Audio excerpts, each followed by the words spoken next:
मैं सचिन गौड़ आप सभी का अपने चैनल साई कोचिंग लाइव में स्वागत करता हूं। और बच्चों, आज फिर मैं आपको पढ़ाने वाला हूं उत्तर प्रदेश का सामान्य ज्ञान। आज का जो टेस्ट है इस सीरीज का हमारा लगभग ये 15वां चैप्टर है। इसके अंदर आज हम जानेंगे टॉप 40 क्वेश्चन के बारे में। ये जो क्लास है 30 से 40 क्वेश्चन के नियर अबाउट होने वाली है और सभी के सभी क्वेश्चन की जो फॉर्म है वो MCQ होगी। तो सभी बच्चों को सेशन के साथ लाइव बने रहना है। और जिन बच्चों ने अभी तक अपनी अटेंडेंस सबमिट नहीं की है उन सभी बच्चों को सबसे पहले जय हिंद लिखकर अपनी अटेंडेंस को सबमिट कराना है। उसके बाद फिर हम अपने मॉक टेस्ट को आगे बढ़ाएंगे। डेली रात्रि 9 बजे सभी बच्चों को लाइव आना है। इस तरह की special educational video regular topic wise हमारे द्वारा अपलोड की जाती है। चलिए बच्चों, शुरू करते हैं आज की अपनी क्लास। सबसे पहले हम बात करते हैं पहले क्वेश्चन की। इष्टिकापुर किस जनपद का प्राचीन नाम है? उत्तर प्रदेश का ऐसा कौन सा प्राचीन जनपद है जिसको प्राचीन काल में इष्टिकापुर के नाम से जाना जाता था? एक आपको दिया गया अलीगढ़, एक इटावा, एक एटा और एक बच्चों आपको दिया गया बागपत। चलिए तेजी के साथ सभी बच्चों को अपनी अटेंडेंस सबमिट करानी है। सबसे पहले सभी बच्चे जय हिंद लिखकर अपनी अटेंडेंस सबमिट कराएंगे। उसके बाद हम अपनी क्लास को थोड़ा सा कंटिन्यू रखने वाले हैं। इष्टिकापुर किस जनपद का प्राचीन नाम है? एक बच्चों विकल्प आपके पास मौजूद है डिस्प्ले के ऊपर, अलीगढ़, एक है इटावा, एक है एटा, एक है बागपत। सभी बच्चों को 4 सेकंड के अंदर अंदर आप अपने आंसर सबमिट करा देने हैं। चलिए तेजी के साथ सभी बच्चे अपने आंसर सबमिट कराएंगे। इष्टिकापुर किस जनपद का प्राचीन नाम है? तो बच्चों यहाँ पर अलीगढ़ आपका एकदम गलत आंसर है, इटावा भी आपका गलत आंसर है, बागपत भी आपका गलत आंसर है। इष्टिकापुर के नाम से प्राचीन काल में एटा नामक जनपद को जाना जाता था, इष्टिकापुर के नाम से। चलिए बात करते हैं अगले क्वेश्चन की। पेज नंबर 2 पर आपका नेक्स्ट क्वेश्चन आ चुका है। हिंडाल्को कहाँ पर स्थापित है? देखिए, जो हिंदुस्तान एल्युमिनियम है उसकी एक कंपनी है। चलिए बात करते हैं हिंदुस्तान एल्युमिनियम जो कॉरपोरेशन लिमिटेड है उसकी स्थापना कहाँ पर की गई है? एक है मोदीनगर में, एक ऑप्शन है रॉबर्टगंज, एक है रेणुकूट और एक आपको दिया गया है गोंडा।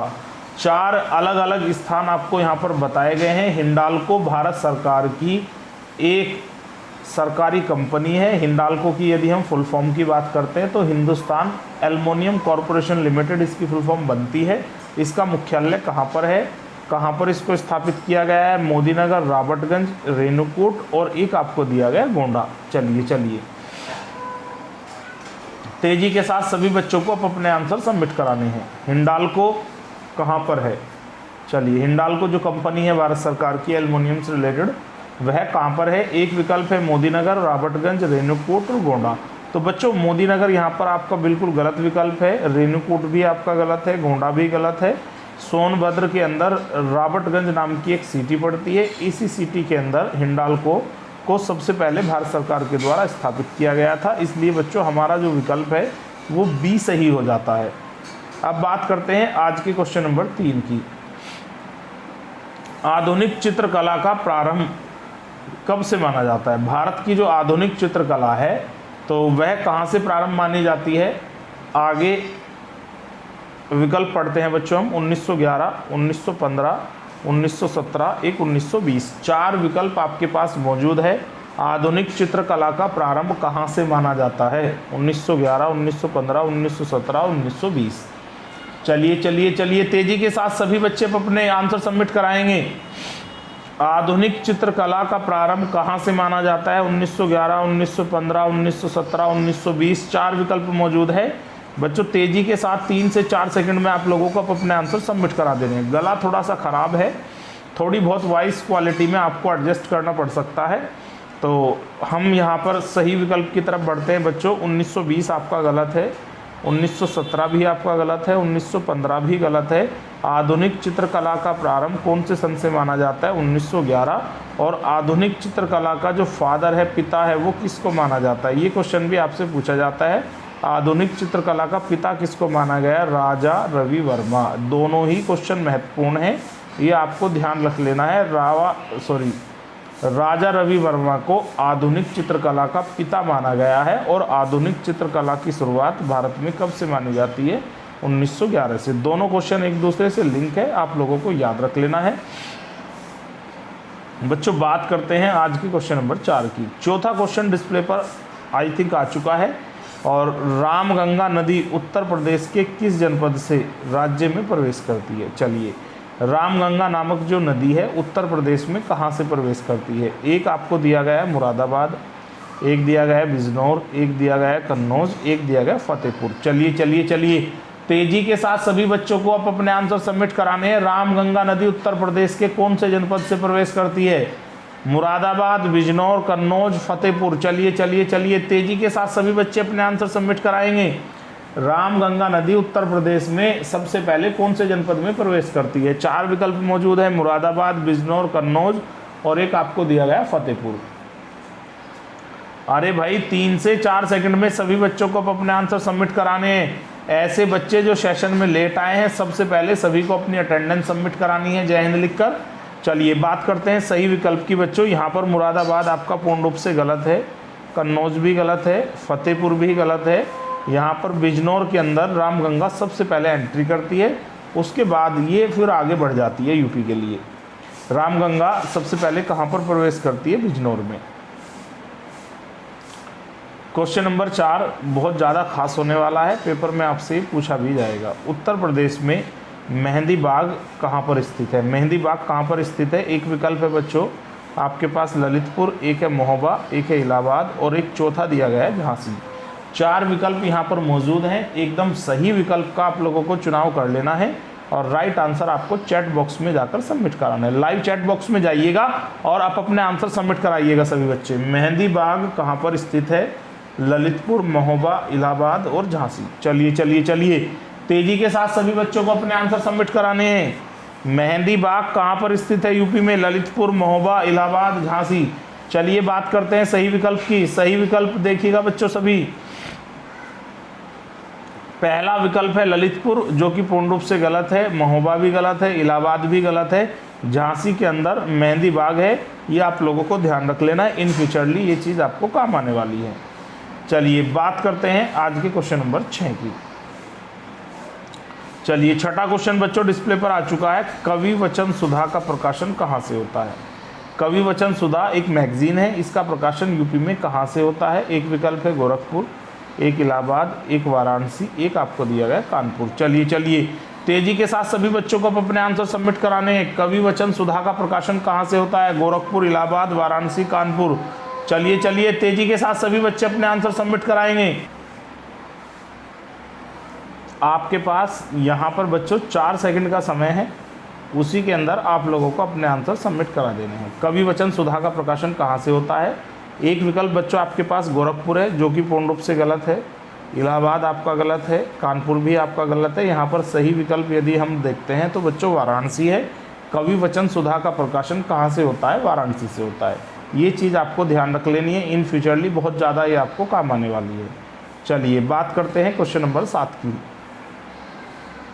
भारत में ऊर्जा का सर्वाधिक स्रोत क्या है? भारत में ऊर्जा का जो सबसे बड़ा स्रोत है वह आपका क्या है बच्चों? एक है नाभिकीय ऊर्जा, एक है पेट्रोल, एक है कोयला, एक है जल विद्युत। भारत के पास यदि हम परसेंटेज के हिसाब से देखते हैं तो सर्वाधिक ऊर्जा का जो बड़ा स्रोत है वह आपका क्या है? 3 से 4 सेकंड में सभी बच्चों को अपने आंसर सबमिट करा देने हैं। चलिए चलिए, तेजी के साथ सभी बच्चे अपने आंसर सबमिट कराएंगे। एक है जल विद्युत, एक है कोयला, एक है पेट्रोल, एक है नाभिकीय ऊर्जा। 4 विकल्प यहाँ पर मौजूद हैं, आपको तेजी के साथ राइट आंसर अपने सबमिट कराने हैं। बच्चों पेट्रोल यहाँ पर गलत है, कोयला भी गलत है, जल विद्युत भी गलत है, यानी कि सी डी तीनों ही आपके क्या हो जाते हैं? गलत हो जाते हैं। भारत में ऊर्जा का जो सबसे बड़ा स्रोत है वो है नाभिकीय ऊर्जा। यदि यहाँ पर तापीय ऊर्जा होता तो तब हम उसको प्रेफरेंस दे सकते थे। फिलहाल आपको बताया गया है कि भारत में ऊर्जा का जो सबसे बड़ा स्रोत है नाभिकीय ऊर्जा, पेट्रोल, कोयला, जल विद्युत। इन चारों में यदि हम कंपेयर करते हैं तब हम लोगों का राइट विकल्प क्या हो जाना है? ए, यानी कि नाभिकीय ऊर्जा। 8वां क्वेश्चन डिस्प्ले पर आ चुका है। उत्तर प्रदेश में उच्च न्यायालय में वर्तमान में जो न्यायाधीश है उनकी स्वीकृत संख्या कितनी है? उत्तर प्रदेश हाई कोर्ट के अंदर टोटल जो जज हैं उनकी संख्या कितनी है बच्चों? एक आपको बताया गया है 1960, एक विकल्प बताया गया है एक बताया गया है 160, एक दिया गया है 165, एक यहाँ पर दिया गया है 170 और एक डी विकल्प दिया गया है 175। उत्तर प्रदेश में जो हाई कोर्ट है इलाहाबाद हाई कोर्ट, उसके अंदर टोटल वर्तमान में न्यायाधीश की संख्या कितनी है? 160, 165, 170, 175। तेजी के साथ सभी बच्चे अपने आंसर सबमिट कराएंगे। अरे भाई कोई भी स्टूडेंट ऐसा न हो जो अपने आंसर सबमिट ना कराए। सभी बच्चों को लाइव चैट बॉक्स में जाना है और सभी को अपने आंसर सबमिट कराने हैं। अरे भाई चलिएगा, तेजी से आप अपने आंसर सबमिट कराइएगा बच्चों। 175 आपका गलत है, 170 भी गलत है, 165 भी गलत है। उत्तर प्रदेश हाई कोर्ट के अंदर जो टोटल जज हैं उनकी संख्या बच्चों कितनी है? 160। ये आप लोगों को ध्यान रख लेना है। चलिए अब हम स्पीड के साथ थोड़ा सा आगे बढ़ते हैं क्वेश्चन नंबर 9 की तरफ। उच्च शिक्षा निदेशालय कहाँ पर स्थित है? उत्तर प्रदेश शिक्षा विभाग का जो निदेशालय है वो कहाँ पर है? एक बच्चों यहाँ पर बताया गया है लखनऊ, एक कानपुर, एक आगरा और एक बताया गया है इलाहाबाद। 4 विकल्प यहाँ पर मौजूद हैं। एकदम सही विकल्प का आपको चयन कर लेना है और उसके बाद उसको चैट बॉक्स में सबमिट करा देना है। उच्च शिक्षा निदेशालय की स्थापना कहाँ पर की गई है? लखनऊ, कानपुर, आगरा, इलाहाबाद। चलिए 4 विकल्प यहाँ पर मौजूद है। एकदम सही विकल्प का आप लोगों को चुनाव कर लेना है। चलिए तेजी के साथ सभी बच्चों को अपने ऑप्शन चुनने हैं। एक यहाँ पर बच्चों लखनऊ दिया गया है जो कि पूर्ण रूप से गलत है। कानपुर भी आपका गलत है, आगरा भी गलत है। उच्च शिक्षा निदेशालय यूपी का कहाँ पर लगता है? इलाहाबाद में लगता है। वहीं पर सचिव साहब बैठते हैं और वहीं पर हमारा उच्च शिक्षा निदेशालय है। डायरेक्टर भी वहीं पर बैठते हैं, सचिव भी वहीं पर बैठते हैं, मुख्यालय भी आपका वहीं पर लगता है। चलिए बात करते हैं आज के क्वेश्चन नंबर 10 की। 2011, ध्यान से पढ़िएगा सभी बच्चे क्वेश्चन को। 2011 की जनगणना के अनुसार राज्य में नगरीय क्षेत्र की औसत साक्षरता कितनी है? शहरों में जो साक्षरता का परसेंटेज है वो आप लोगों को बताना है। सिटी के अंदर जो साक्षरता है उसका परसेंटेज कितना है? बच्चों एक विकल्प दिया गया है 81.45, एक 78.29, एक 75.14, एक 72.34। 4 विकल्प यहाँ पर मौजूद हैं। सही विकल्प का आपको चयन कर लेना है और सभी बच्चों को 3 से 4 सेकंड में अपने आंसर चैट बॉक्स में सबमिट करा देने हैं। चलिए अरे भाई सभी को रिप्लाई करना है। 1-2 बच्चों को रिप्लाई नहीं करना है बल्कि सभी बच्चों को अपने आंसर सबमिट कराने हैं। 2011 की जनगणना के अनुसार उत्तर प्रदेश राज्य में नगरीय साक्षरता का जो परसेंटेज है वह कितना है? तेजी के साथ अपने आंसर सबमिट कराइएगा। चलिए अरे भाई सभी बच्चों को अपने आंसर सबमिट कराने हैं। बहुत सोचने वाली बात नहीं है, बहुत इजी क्वेश्चन है। चलिए ए विकल्प बच्चों यहाँ पर गलत है, बी भी गलत है, सी भी गलत है। उत्तर प्रदेश का जो शहरी साक्षरता का परसेंटेज है वह आपका 75.14 है। ये आप लोगों को ध्यान रखना है। ईजिली आपको याद हो जाएगा और इन फ्यूचरली आपको काम भी आने वाला है। जनसंख्या के क्वेश्चन सभी परीक्षाओं में बनते हैं। चलिए बात करते हैं क्वेश्चन नंबर 11 की। 12 ताप विद्युत ग्रह किसके द्वारा स्थापित किया गया? ऐसी कौन सी कंपनी है जिसकी सहायता से भारत सरकार के द्वारा 12 ताप विद्युत ग्रह स्थापित किया गया है? एक है जेपी समूह, एक है रिलायंस समूह, एक है टाटा पावर, एक है बिरला समूह। 4 विकल्प हैं बच्चों, यहीं से आपको सही विकल्प का चयन कर लेना है। अरे भाई चलिए 3 से 4 सेकंड का ही आपको समय दिया जाएगा। 12 ताप विद्युत ग्रह किसके द्वारा स्थापित किया गया है? जेपी समूह, रिलायंस, टाटा पावर और बिरला। चलिए 4 विकल्प आपके पास मौजूद हैं, इसी से आपको सही विकल्प का चयन कर लेना है।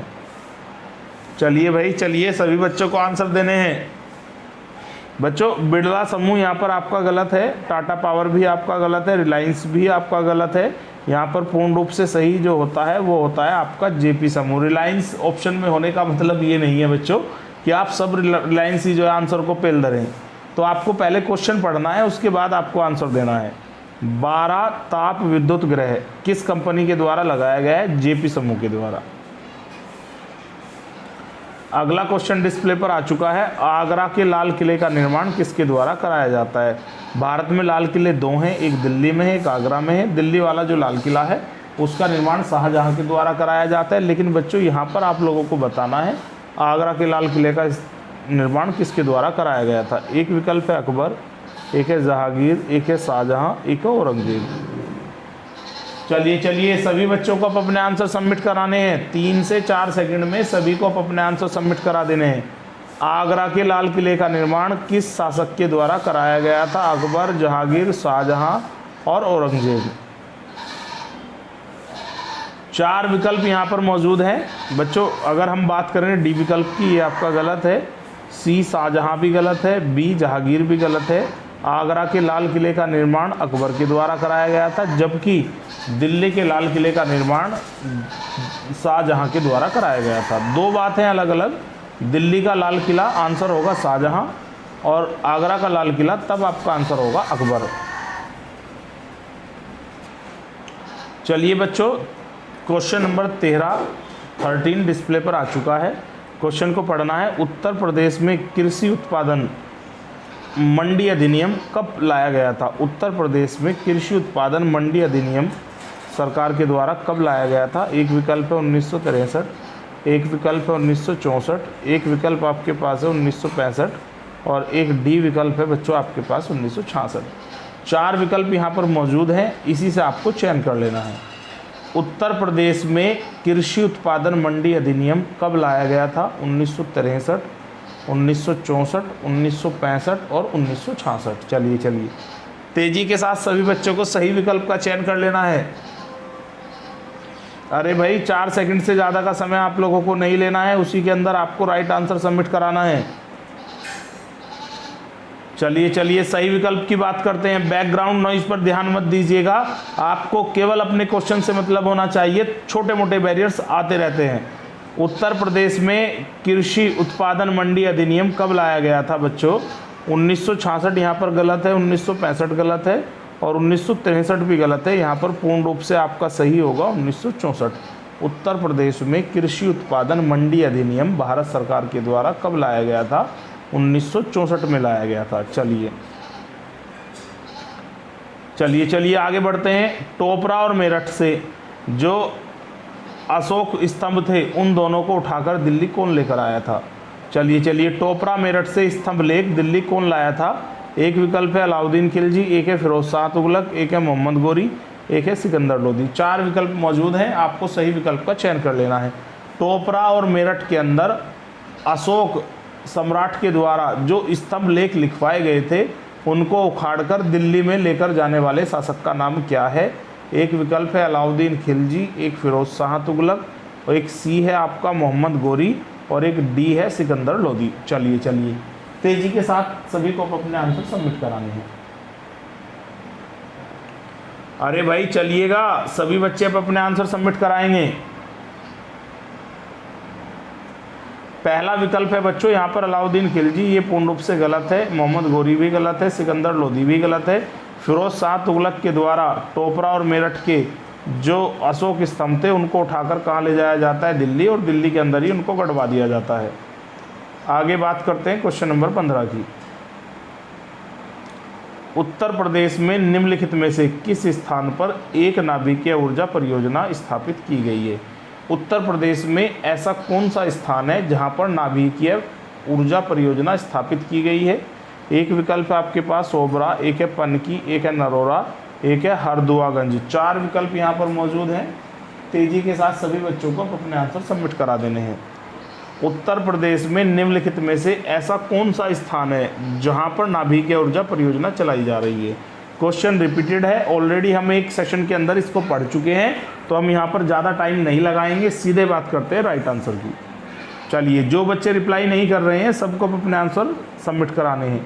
यहाँ पर बच्चों ओबरा आपका गलत है, पनकी आपका गलत है, हरदुआगंज आपका गलत है। यहाँ पर जो सही विकल्प है वह है आपका नरोरा।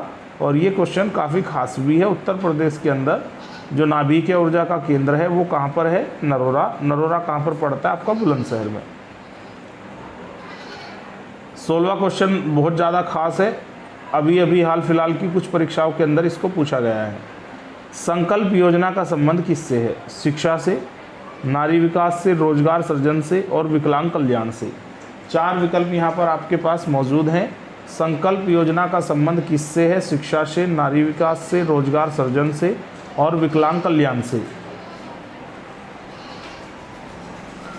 संकल्प योजना का संबंध किससे है? शिक्षा से, नारी विकास से, रोजगार सृजन से और विकलांग कल्याण से। चलिए चलिए तेजी के साथ आप अपने आंसर सबमिट कराइएगा।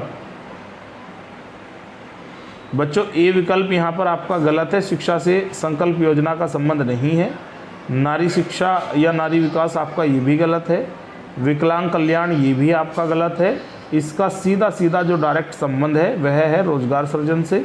ये आपको ध्यान रखना है, संकल्प योजना का संबंध किससे है? रोजगार सृजन से है। चलिए बात करते हैं क्वेश्चन नंबर 17 की। बरेली जनपद किस नदी के तट पर बसा हुआ है? जो बरेली जनपद है वह कौन सी नदी के किनारे बसा हुआ है?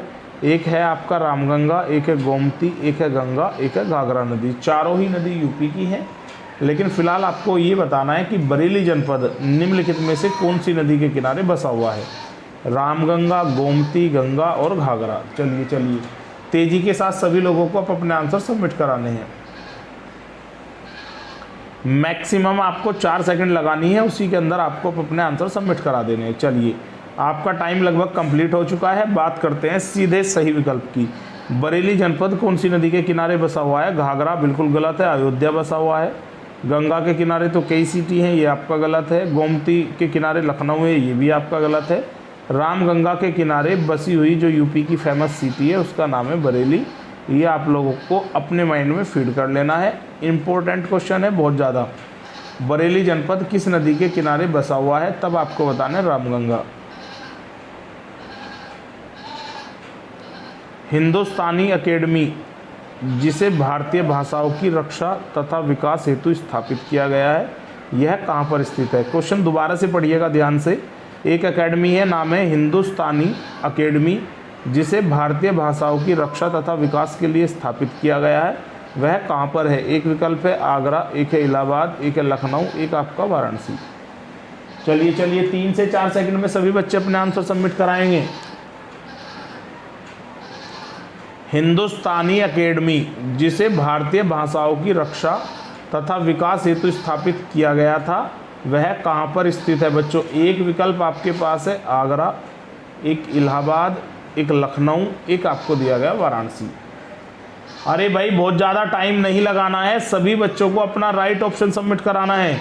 हिंदुस्तानी अकेडमी जिसे भारतीय भाषाओं की रक्षा तथा विकास के लिए स्थापित किया गया है, वह कहाँ पर स्थित है? आगरा, इलाहाबाद, लखनऊ और एक दिया गया वाराणसी। आई थिंक आपका जो टाइम है वो कंप्लीट हो चुका है। बात करते हैं सही विकल्प की, ठीक है। यहाँ पर आगरा एक गलत विकल्प है, वाराणसी आपका गलत विकल्प है, लखनऊ भी आपका गलत है। हिंदुस्तानी अकेडमी की स्थापना कहाँ पर की गई है? इलाहाबाद में। इसका संबंध भारतीय भाषाओं की रक्षा और उनके विकास से, ये भी आपसे पूछा जा सकता है। क्वेश्चन नंबर 19, उत्तर प्रदेश में कल्प योजना, इसको सही आपको कर लेना है। ऑपरेशन कायाकल्प है, ये राइट क्या है? ऑपरेशन कायाकल्प। ऑपरेशन कायाकल्प का संबंध किससे है? शिक्षा से है, लेकिन चारों ही ऑप्शन आपको शिक्षा के दिए गए हैं। एक विकल्प है आपके पास प्राथमिक शिक्षा, एक है माध्यमिक शिक्षा, एक है उच्च शिक्षा और एक दिया गया प्राविधिक शिक्षा। चलिए चलिए सभी बच्चों को अब अपने आंसर सबमिट करा देने हैं। उत्तर प्रदेश में ऑपरेशन कायाकल्प का संबंध किससे है? प्राथमिक शिक्षा, माध्यमिक शिक्षा, उच्च शिक्षा और प्राविधिक शिक्षा। चलिए चलिए तेजी के साथ अपने आंसर सबमिट कराएंगे। उत्तर प्रदेश में ऑपरेशन कायाकल्प का संबंध किससे है? चलिए आपका टाइम कंप्लीट हो चुका है। हम बात कर लेते हैं सही विकल्प की। इसका संबंध प्राविधिक शिक्षा से नहीं है, न ही उच्च शिक्षा से है, न ही माध्यमिक शिक्षा से है। इसका संबंध किससे है? प्राथमिक शिक्षा से। सन 2020 में उत्तर प्रदेश सरकार के द्वारा एक योजना चलाई गई है जिसका नाम है ऑपरेशन कायाकल्प। इसका मुख्य उद्देश्य क्या होगा? स्कूलों में टाइल लगाना, बाउंड्री वाल ठीक करना या निर्माण करना उनका, और स्कूलों की जो हालत है उसको ठीक करना।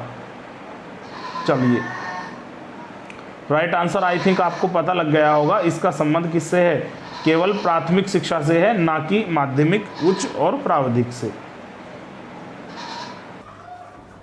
अब बच्चों हम बात कर लेते हैं क्वेश्चन नंबर 20 की। क्वेश्चन नंबर 20 आपका डिस्प्ले पर आ चुका है। तेजी के साथ सभी बच्चों को क्वेश्चन को पढ़ना है और अपने आंसर सबमिट करा देने हैं। चलिए चलिए वर्तमान प्रदेश में कुल कितने मंडी स्थल है? वर्तमान समय में उत्तर प्रदेश के अंदर टोटल मंडी स्थलों की संख्या कितनी है, ये आप लोगों को बताना है। वर्तमान में उत्तर प्रदेश के अंदर कुल कितने मंडी स्थल है बच्चों? एक है ऑप्शन 214, एक है 215, एक है 216 और एक डी विकल्प दिया गया है 220। चलिए तेजी के साथ सभी बच्चों को अपने आंसर सबमिट कराने हैं। वर्तमान समय में उत्तर प्रदेश के अंदर जो मंडी है, सब्जी मंडी, फल मंडी, उनकी संख्या कितनी है? चलिए तेजी के साथ आप लोगों को अपने आंसर सबमिट कराने हैं। बच्चों मंडी 3 प्रकार की होती है, एक होती है फल मंडी, एक होती है सब्जी मंडी, एक होती है अनाज मंडी। यहाँ पर मंडी की टोटल संख्या आप लोगों को बतानी है 214, 215, 216, 220। चलिए 4 सेकंड के अंदर सभी बच्चों को अपने आंसर सबमिट करा देने हैं। गला थोड़ा सा खराब है, थोड़ी सी वॉइस क्वालिटी में बच्चों आज दिक्कत आ सकती है, आज आपको थोड़ा सा एडजस्ट करना होगा। चलिए सही विकल्प की हम यहाँ पर बात करते हैं। 220 आपका गलत है, 216 आपका गलत है, 215 भी आपका गलत है। यहाँ पर बच्चों जो बिल्कुल राइट आंसर है वह है 214। पूरे यूपी के अंदर वर्तमान समय में टोटल मंडी की जो संख्या है, टोटल मंडी आप लोगों की कितनी है, ये आपको ध्यान रख लेना है, 214। चलिए 214 आपको याद हो गया होगा। बात करते हैं क्वेश्चन नंबर 21 की। भारत में कुल उत्पादित ऊर्जा में नाभिकीय ऊर्जा का प्रतिशत कितना है? हमारे उत्तर प्रदेश के अंदर, इंडिया के अंदर जो टोटल उत्पादित ऊर्जा है उसमें नाभिकीय ऊर्जा कितनी है? ये क्वेश्चन बच्चों आपका स्टेट लेवल का नहीं है, ये सेंट्रल लेवल का है। पूरे इंडिया के अंदर जो नाभिकीय ऊर्जा है उसका परसेंटेज कितना है? 3 विकल्प 4 विकल्प आपके पास मौजूद है। 3% से कम, 3.4, एक है 4.6, एक है 6.8। चलिए तेजी के साथ आप सभी को अपने आंसर सबमिट कराने हैं। उत्तर प्रदेश में कुल उत्पादित ऊर्जा में नाभिकीय ऊर्जा का योगदान कितना है? 3% से कम, 3.4%, 4.6% और एक डी दिया गया है 6.8। चलिए तेजी के साथ सभी बच्चों को अपने आंसर सबमिट करा देने हैं। भारत में कुल उत्पादित ऊर्जा में नाभिकीय ऊर्जा का जो परसेंटेज है वो कितना है? 3% से कम है, 3.4%, 4.6%, एक दिया गया है 6.8। चलिए तेजी के साथ आंसर सबमिट कराइएगा सभी बच्चे। चलिए आपका समय कंप्लीट हो चुका है। मैं बात करता हूं सही विकल्प की। यहाँ पर बच्चों डी विकल्प आपका गलत है पूर्ण रूप से, और सी भी आपका यहाँ पर गलत है। डी 3.4 आपका गलत है। यहाँ पर आपका जो सही विकल्प है बच्चों वो 3% से कम है। पूरे इंडिया के अंदर जो नाभिकीय ऊर्जा है उसकी उत्पादन वैल्यू कितनी है? 3% से कम। चलिए बात करते हैं क्वेश्चन नंबर 22 की। उत्तर प्रदेश में वैकल्पिक ऊर्जा विकास संस्थान की स्थापना कब की गई है? ये बहुत ही खास क्वेश्चन है, लास्ट ईयर पीसीएस में भी पूछा गया था और आगे भी इसकी बहुत सारी परीक्षाओं में आने की संभावना है। उत्तर प्रदेश में वैकल्पिक ऊर्जा विकास संस्थान की स्थापना कब की गई थी? एक विकल्प यहाँ पर मौजूद है 1980, एक 1983, एक 1985 और एक बच्चों आपको दिया गया 1990। 4 विकल्प हमारे पास मौजूद है। उत्तर प्रदेश में वैकल्पिक ऊर्जा विकास संस्थान की स्थापना कब की गई थी? 1980, 1983, 1985 और एक विकल्प है यहाँ पर 1990। तेजी के साथ आप अपने आंसर सबमिट कराइएगा बच्चों। चलिए तेजी के साथ बात करते हैं सही विकल्प की। यहाँ पर बच्चों 1990 आपका गलत विकल्प है, 1985 भी आपका गलत है, 1980 भी आपका गलत है, 1983 आई थिंक यहाँ पर पूर्ण रूप से सही है। ये आप लोगों को ध्यान रखना है। वैकल्पिक ऊर्जा संस्थान की स्थापना उत्तर प्रदेश में कब की गई थी? तब आपको बताना है 1983। चलिए बात करते हैं क्वेश्चन नंबर 23 की। उत्तर प्रदेश में मिड डे मील योजना, मिड डे मील जो योजना है ये उत्तर प्रदेश में सरकारी स्कूलों में भोजन उपलब्ध कराने वाली एक योजना है जिसको हम शॉर्ट में MDM भी बोलते हैं। मिड डे मील जो योजना है उत्तर प्रदेश में इसका शुभारंभ कब होता है? एक विकल्प है बच्चों 1985, एक 1990, एक 1995, एक डी 1997 है।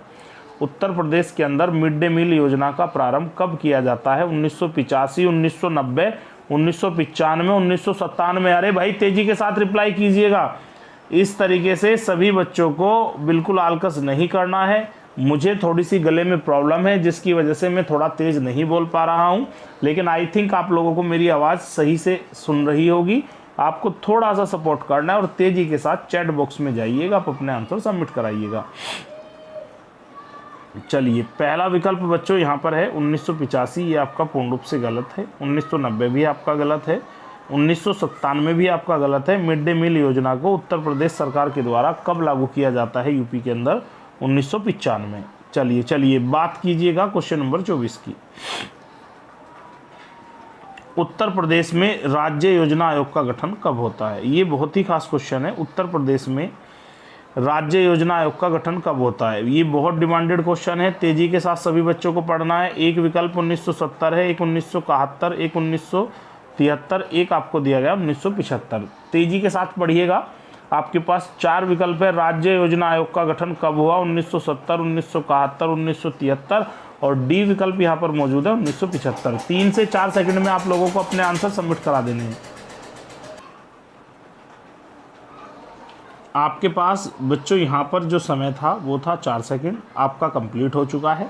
हम बात कर लेते हैं सही विकल्प की। यहाँ पर बच्चों 1970 आपका पूर्ण रूप से गलत है। 1973 भी गलत है।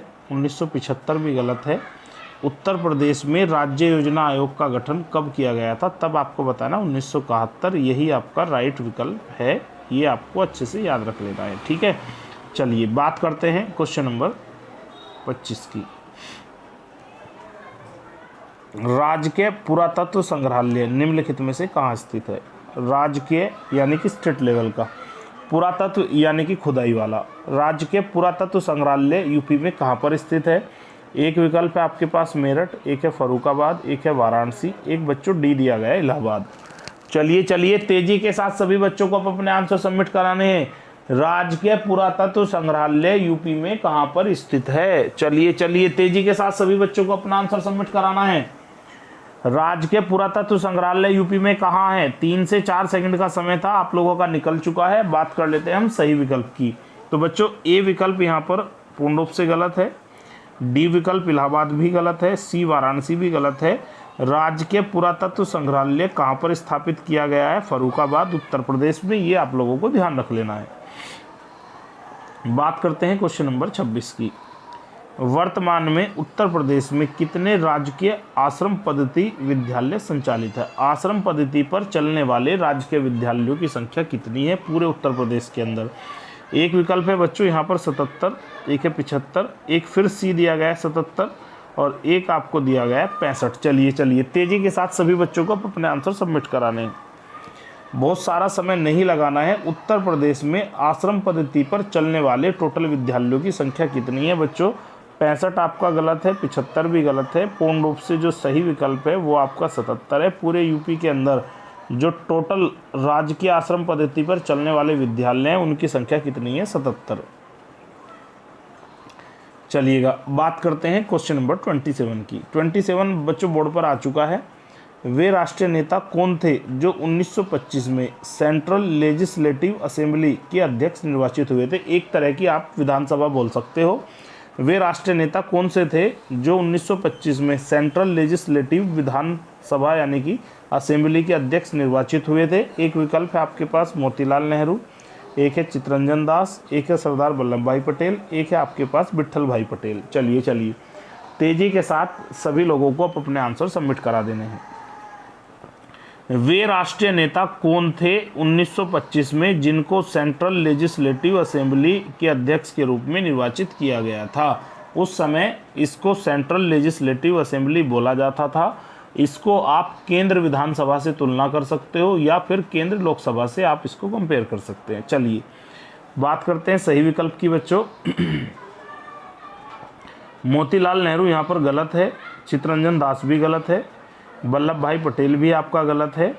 यहाँ पर बच्चों जो राइट विकल्प है वो है विट्ठल भाई पटेल। इनको 1925 में सेंट्रल लेजिस्लेटिव असेंबली का क्या चुना गया था? अध्यक्ष चुना गया था। बात करते हैं आज के क्वेश्चन नंबर 28 की। किसने आगरा को सर्वप्रथम आगरा कहा था? आगरा जो शब्द है ये किसके द्वारा इस्तेमाल किया गया था? एक है टोलोमी, एक है अरस्तु, एक है नेपोलियन, एक है आपका सिकंदर। चलिए तेजी के साथ सभी बच्चों को अब अपने आंसर सबमिट कराने हैं। आगरा का नामकरण किसके द्वारा किया गया था? टोलमी, अरस्तु, नेपोलियन और सिकंदर। 4 विकल्प यहाँ पर मौजूद हैं, आपको सही विकल्प का चयन कर लेना है। चलिए क्वेश्चन पहले भी किसी सेशन के अंदर आ चुका है, तो हम बात करते हैं डायरेक्ट सही विकल्प की। ठीक है, सिकंदर आपका गलत है। सिकंदर के द्वारा आगरा की स्थापना की गई थी, ना कि नामकरण। नेपोलियन आपका गलत है। अरस्तु का यहाँ कोई लिंक नहीं है, तो यहाँ पर बच्चों राइट विकल्प है आपका टोलमी। टोलमी के द्वारा आगरा को सर्वप्रथम क्या कहा गया था? आगरा। बात करते हैं क्वेश्चन नंबर 29 की। शारदा जल विद्युत परियोजना किस जनपद में है? शारदा जल विद्युत परियोजना कहाँ पर है? एक है आपके पास वाराणसी, एक है पीलीभीत, एक है मेरठ, एक है सहारनपुर। चलिए तेजी के साथ आंसर सबमिट कराइएगा। सभी बच्चों को 3 से 4 सेकंड के अंदर अपने आंसर सबमिट करा देने हैं। शारदा जल विद्युत परियोजना का संबंध कौन से जनपद से है? वाराणसी, पीलीभीत, मेरठ, सहारनपुर। चलिए तेजी के साथ सभी बच्चे अपने आंसर सबमिट कराएंगे। अरे भाई 4 सेकंड के अंदर अंदर ही आप लोगों को अपने आंसर सबमिट करा देने हैं। चलो भाई बात करते हैं सही विकल्प की। शारदा जल विद्युत परियोजना का संबंध कौन से जनपद से है? सहारनपुर यहाँ पर गलत है, क्योंकि सहारनपुर से अंदर शारदा नदी है ही नहीं। मेरठ भी आपका गलत है, वाराणसी भी गलत है। यहाँ पर बच्चों सही विकल्प आपका क्या है? पीलीभीत। पीलीभीत से ही शारदा नदी जो है बहती है, तो उसी के थोड़े से बिहाफ पर आपको आंसर का क्वेश्चन का आंसर ढूंढ लेना था। चलिए बात करते हैं आज के आखिरी क्वेश्चन की। क्वेश्चन नंबर 30 बच्चों डिस्प्ले पर आ चुका है। उत्प्लावन किस स्थल का प्राचीन नाम है? उत्प्लावन के नाम से उत्तर प्रदेश के कौन से स्थान को जाना जाता था? एक बच्चों आपको दिया गया कन्नौज, एक चित्रकूट, एक आपको दिया है कानपुर, एक दिया गया है बिठूर। चलिए बिठूर है सही वैसे, पर चलो कोई दिक्कत नहीं है। उत्प्लावन किस स्थान का प्राचीन नाम है? कन्नौज, चित्रकूट, कानपुर और बिठूर। चलिए तेजी के साथ आंसर सबमिट कराइएगा सभी बच्चे। तबीयत ठीक नहीं है, गला भी ठीक नहीं है, इसीलिए मैं तेजी के साथ नहीं बोल पा रहा हूँ। वॉइस क्वालिटी में थोड़ी सी प्रॉब्लम आएगी ज़रूर, डेफिनेटली, लेकिन बच्चों प्रॉब्लम से हम लोगों को घबराना नहीं है। छोटी मोटी दिक्कत को सहन करते हुए हम लोगों को अपने लक्ष्य की तरफ हमेशा बढ़ते जाना है, और हमें इसी प्रकार अपनी जो लाइव क्लासेस हैं उनको अटेंड करते जाना है, अपनी नॉलेज को इम्प्रूव करते जाना है। उत्प्लावन किस स्थल का प्राचीन नाम है? चलिए बात करते हैं सही विकल्प की। कन्नौज यहाँ पर बच्चों गलत है, चित्रकूट भी आपका गलत है, कानपुर भी आपका गलत है। यहाँ पर सही विकल्प है आपका बिठूर। बिठूर एक छोटा सा स्थान है, ये कानपुर के पास में ही पड़ता है, उसी को प्राचीन काल में उत्प्लावन के नाम से जाना जाता था। आई थिंक आज की जो क्लास है बच्चों को अच्छी लगी होगी। थोड़ी बहुत प्रॉब्लम है वो इसमें, उसको आप लोगों को एडजस्ट कर लेना है, और डेली सभी बच्चों को रात्रि 9 बजे हमारे चैनल के साथ जुड़ जाना है। अगला जो टॉपिक होगा लगभग 20 क्लासेस के अंदर हम उत्तर प्रदेश सामान्य ज्ञान को फाइनल करने वाले हैं। उसके बाद हम लोगों के द्वारा पर्यावरण की जो क्लास है वो रखी जाएगी। टाइम सेम रहेगा 9 बजे। और जिन बच्चों ने चैनल को सब्सक्राइब नहीं किया है, ईमानदारी के साथ सभी बच्चों को चैनल सब्सक्राइब कर लेना है, और क्लास को एग्जिट करने से पहले सभी बच्चों को एक बार वंदे मातरम का जयकारा लगा देना है। Thank you so much watching our video.